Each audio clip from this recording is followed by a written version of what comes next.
We have peace, humanity, and justice. Many times we pursue peace at the expense of justice. And you see what happens, everybody shouts and the police are on the roads and they're trying to tell people, maintain peace. All we need to do is just to pursue the justice part of it. Then peace will pursue us. It is all clear that if you pursue justice, peace pursues us. Lastly, we also have humanity, the truth, and the law. Many times we want the law to pursue humanity at the expense of the truth. But the reality is that we should pursue the truth, and the law will be a faithful observer in what's going on in our lives. So these two things is what is causing problems in Kenya today. Many Azimio fans have never come to realization of how beneficial Kioni and Martha Karua are to ODM leader Raila Odinga in the quest of political formation. Many believe either Raila is ignorant or has been in a political cult duped by Mount Kenya sycophant who lied to former President Uhuru that ground was good for him and Ruto had no following before 2022 general elections. One may ask, what value has Kioni and Jubilee Party added to Raila? What value has Martha Karua and NAK Kenya Party added to Raila Odinga? If President Uhuru never brought anything to the Azimio table, what will Kioni and Martha Karua do? People who have been rejected by his backyard voters.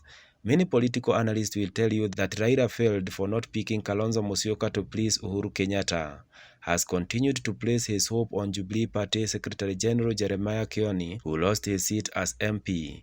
Uhuru was given an international job by President Ruto, but they believe what the whistleblower told them 6 months after general elections. Kioni cooked his figures and forced Raila to believe that he won, and when servers will be opened, he will be declared the winner. Raila has not sat down to ask where was the whistleblower during the Supreme Court hearing. He only came out with figures saying Raila won. His votes were stolen and that all Jubilee leaders were rigged out by UDA. Question one may ask is how comes votes were stolen from MCA to president in Mount Kenya region? How shambolic can this be? Why has Kioni refused to table a case of his rigging if indeed he never lost fairly? Let's focus on Martha Karua, who heads a national party NAK Kenya. This party never succeeded to take any elected leader to parliament, senate or county assembly, even where Martha Karua voted Raila lost to Ruto. In fact, Martha Karua region is led by all elected UDA leaders from MCA to president. Then question arises, who is fooling who? Where is Jubilee Party? Where is the former President Uhuru? Where is the stronghold of President Uhuru, who is still the chairman of Azimio Coalition Party? Confusing to notice how Raila's countrywide protest has been carried out. They have been concentrated around ODM stronghold in Kawangware, Kibra and Mathare area in Nairobi, Kisumu town, Homa Bay town and Siaya town. Raila has neglected the fact that only his loyal ODM fans and leaders are fully committed to his calling. He has ignored the closest leaders who have stood with him for long, like Honorable John Bandi and Kalonzo Musyoka. In fact, even TJ Kajwang is still protesting in cold feet. From my point of view, this protest will work either positively or negatively to both Raila and Ruto. Economy will be affected, but Ruto will have something to blame when seeking his re-election in 2027. He will blame everything on protest. He will ask Kenyans to come out, vote him in large numbers to ensure Raila never disturb him again. People will buy this and vote him again. On the other side, Raila Odinga will carry all the blame of loss and destruction of properties that will happen during this period of protest. Just imagine a person who voted for Raila, then his shop is looted. Will either vote out of anger to protest Raila pain, never vote again, or fight Raila in return. The person to lose greatly is Raila Odinga, who has no deep state to fight for him and will depend on tired and weak people to stand by him. A better advice to Raila Odinga is to stop more pain to his followers. Listen to the pain, carry that pain in the head and heart. Trade that until 2027, mingling with people. Advocating for their rights without causing more pain will earn him presidency. He should also plan well and reconstruct his inner team. Shed off hypocrites like Kioni and Martha Karua. Nas Hassan says these kind of election problems must end once and for all. Now,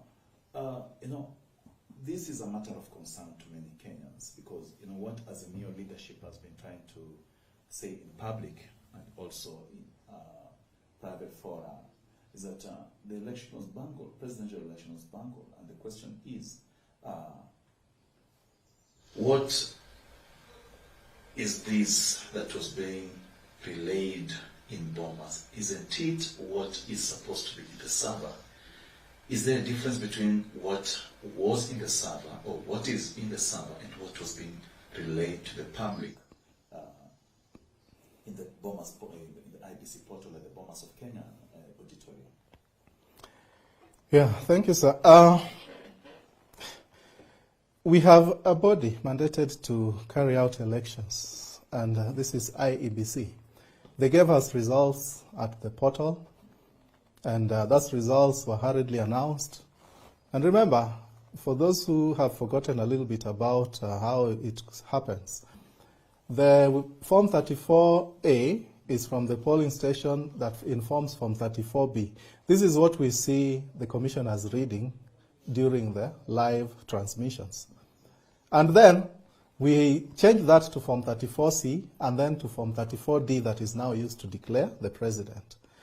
When somebody else comes with another set of data that contradicts yours, it is up to you as IEBC to come and either refute that or try to investigate further and say, where are these results coming from? Because now they are in public domain. We have them here. We have given them to the public. And so we have two types of courts in this life. We have the normal courts, and then we have the public court. Now, the public court already has this, and they are trying to assess it. It is up to the IEBC to come and define and say, this is the source of the other form, and probably it is not correct, if they think it is not correct. But they stick to their own portal. But they're still quiet about it, and nothing is being said, and it's like that data is supposed to just float out there, and IEBC is mum, so we are not sure. We are not really sure on what IEBC is thinking. This is the reason why there's this cry of open those servers so that you can own up. Not that people don't know what is inside. People know, they only want the IEBC to own up. And however much you try to change things in that server, it might not work for you because we have biometrics, we have so many things involved for you to go through the same process again. So this reality of the matter is that we have two sets of results declaring two presidential candidates. And a presidency is not something simple. I want to give you, Banetala, if you allow, as an analogy. We have two types of results that affect the nation. One is the national exams results, and another one is the elections results. Just assume that somebody comes and posts results on the head teacher's office, and students come and see their outcome, and they see we have passed and others see we have failed. And then a lot happens. In that, there's celebration. There are even children who commit suicide because they have failed and they did not expect it. And then assume that 2 weeks or 3 weeks down the line, somebody else comes with another set of results and posts at the head teacher's office and say, now these are the other results that have come from NEC. And now all the children who presumably passed had their marks reduced again by 100, and the children who presumably failed had their marks increased by 100 each. And a lot has happened in between. How do you think the nation would take that? They would take it not in the right way. And in a way, that would be the end of the National Exam Council that day. It will be disbanded. And the person who will take lead in disbanding that National Exam Council would be the president himself. And then investigations would be put in place as to why we have these two sets of results. So how come in this one of the national elections, because it affects a presidential candidate and another one is in office, people want to downplay it as if it is not important? It is as important because it's a 5-year process that takes place. So when we are looking at it, we need to look at things with the seriousness that they deserve when these things show up. Now, going back to your figures, what are the regions, or which are the regions that were mostly affected with these kind of changes? Well, thank you. Let me take you directly to what is available. We have analyzed the whole thing with the help of the Secretariat, and we have placed all that data in a website called www.kenyaelectionresults.com. It is highlighted there. And when we pick it up, then we can now take you there and you look at it. Here, it's easy to go through it and understand what happened. We have explained these figures, and we don't need to go through them again. Now, let me take you to the constituency summaries that will guide us onto the most affected areas that you have asked. Now, when we organize the data in constituencies and then into regions, and then with final tally, this is the outcome that you see. In Mombasa, a place like Changamwe, Jomvu and Kisauni and Nyali, we did not detect any discrepancy. There was nothing. In other words, the server results and the portal results gave us the same values, and that's why we have variances of 0 and 0. Then when we come to Mombasa County, Likoni, we detected that there was some 100 votes taken from the Honorable Raila, and 100 votes added to the Honorable Ruto. And in Mvita, we had some 400 votes here taken from the Honorable Raila, and 400 votes added to Ruto. That means in the entire Mombasa County, Honorable Raila lost 500 votes, and Honorable Ruto gained 500 votes. At some point, we will take you directly to the forms that you can see them, pick them, download them, and check on them, and verify. And I'm sure you will keep quiet because you cannot dispute the reality. Then now we have Kwale.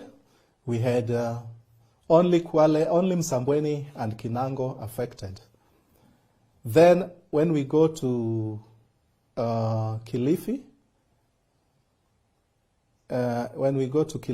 we had only one constituency called Magarini that also Right Honorable Raila lost 100 and Honorable Ruto gained 100.